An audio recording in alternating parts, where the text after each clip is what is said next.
Hello, welcome to yet another Intelligent Politics Online video blog.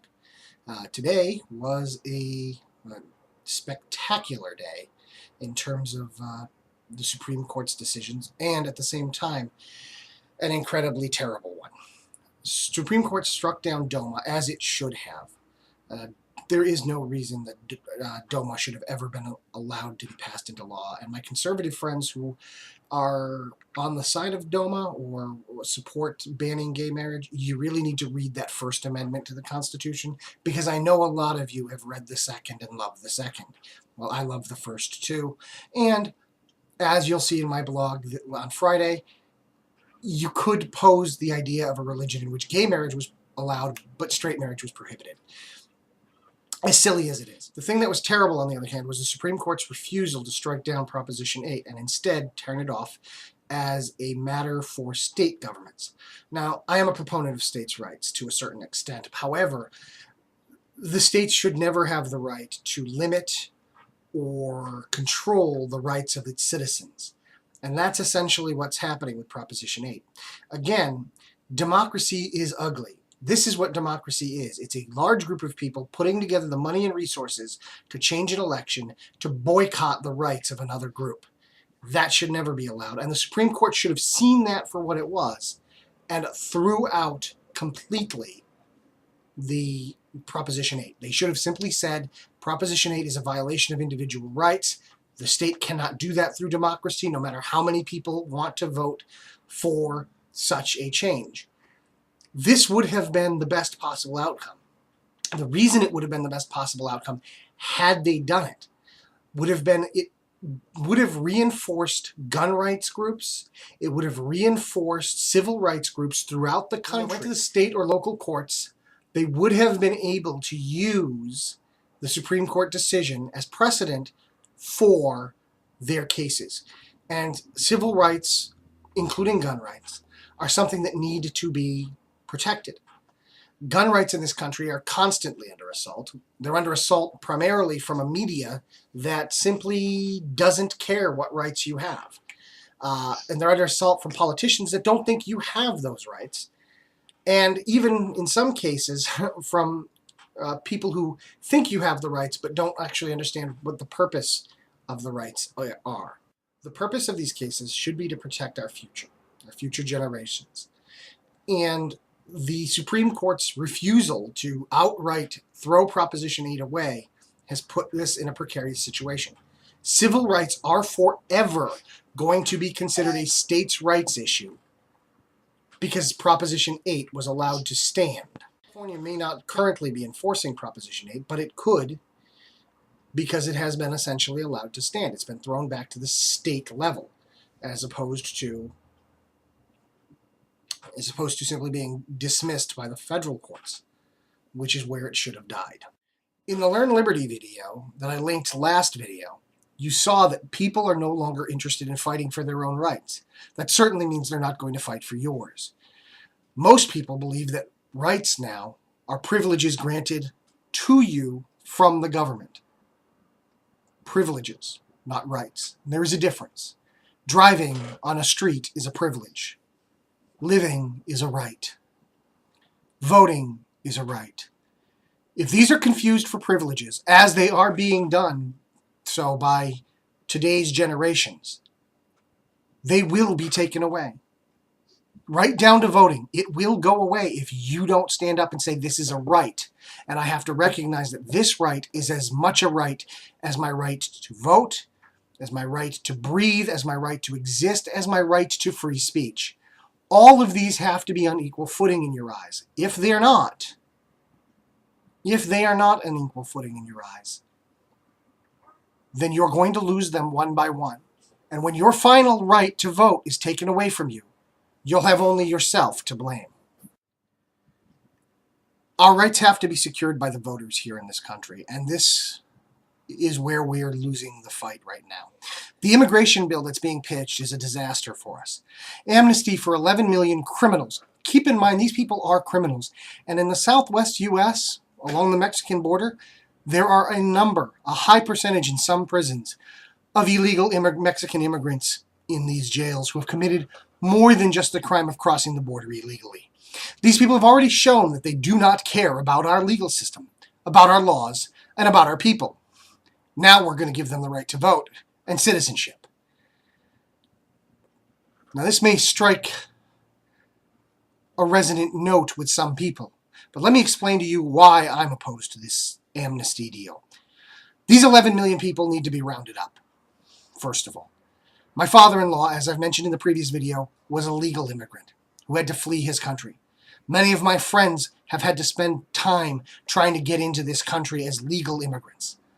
Now they're watching everything that they had to go through be given away to somebody else for free. We can't let this stand. This country deserves better. Its people deserve better. You deserve better. And there's absolutely no right that the government has to take a criminal, and potentially a dangerous criminal. We have to protect our borders, we have to protect our nation, and we have to protect its people. And we don't always agree on everything, whether we're talking about legalization of drugs or guns or anything. And that's okay for internal politics to disagree with one another.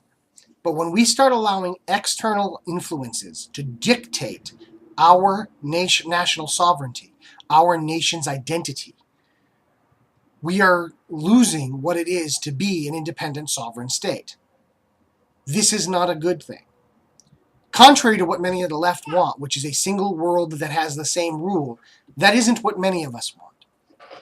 There is no one utopia that fits us all, because I'll be honest with you, and I'm sure many of you who watch this feel the same way. We can't be happy in a progressive utopia. It simply wouldn't be a utopia for us, it would be a dystopia, as much as our utopia would be a dystopia to the progressives. Their argument that democracy should be the ruling factor of the day and simply decide for us only holds up when they're winning. They hate it when democracy doesn't go their way, as I mentioned earlier in this video with Prop 8. Democracy should not be the deciding factor, ever. What should be the deciding factor is common sense and decency. Do you want an individual to come around to your house, break in, clean the floors, and then tell you they're sleeping on the couch for the rest of your life? Do you want to be told what to do with your life, where you're going to work, what you're going to learn in college, what you're going to wear? Because that is what a progressive utopia actually looks like.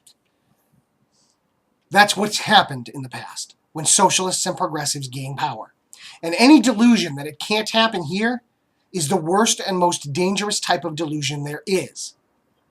For some reason in our country, we managed to demonize the Nazis, and rightfully so. They killed 12 million people. But we forget about the 140 million killed by socialists. 140 million, more than 10 times the number of people were killed under the banner of socialism and progress than were killed under the banner of hatred. Which one's the worst to you? Which one is more criminal? In my opinion, it's fairly simple. I would rather be a friend with a Nazi because there's less of a chance he's going to kill me than friends with a socialist. We need to acknowledge that progressive ideology doesn't work.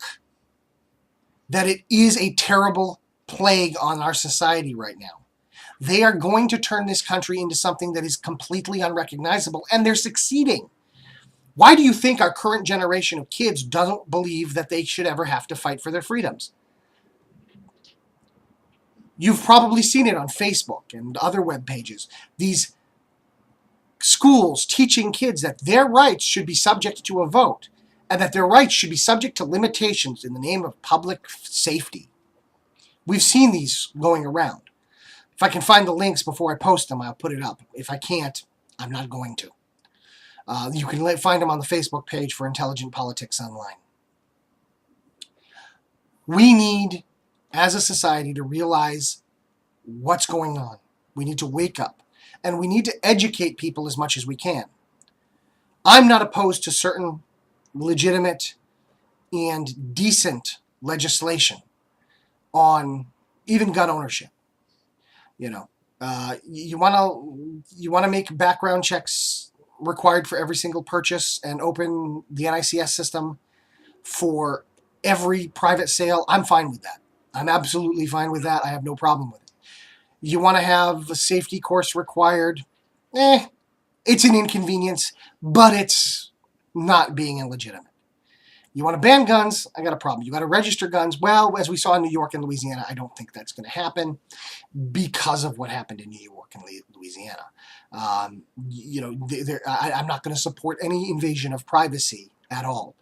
I mean, you want to know what guns I have? Well, I want to know what kind of sex you're having. So let me put a camcorder in your bed. Is that a fair trade-off to you? Of course not. But that's what putting any sort of registration for firearms really is. I want a voter registry. I don't want you to have to register to vote. I want your vote registered. I want to know if you voted for Obama or Romney. I want to know in the next election whether you vote for Hillary or Marco Rubio. I want to know who you voted for. You want to know what guns I have? I want to know who you voted for. Is that fair to you? You wouldn't do that with voting. What about free speech? I want to know what you think at night. Yeah, I want to know what your thoughts are. These are private things, though, right? Well, so is my gun ownership or lack of gun ownership. Nobody knows whether I do or don't own guns. Nobody knows which guns I have or do not have, and it's none of their business. It's none of my business what you're doing in your bedroom. It's none of my business what you're thinking. Your thoughts are private. Keep them that way, but respect mine. Thank you once again for watching.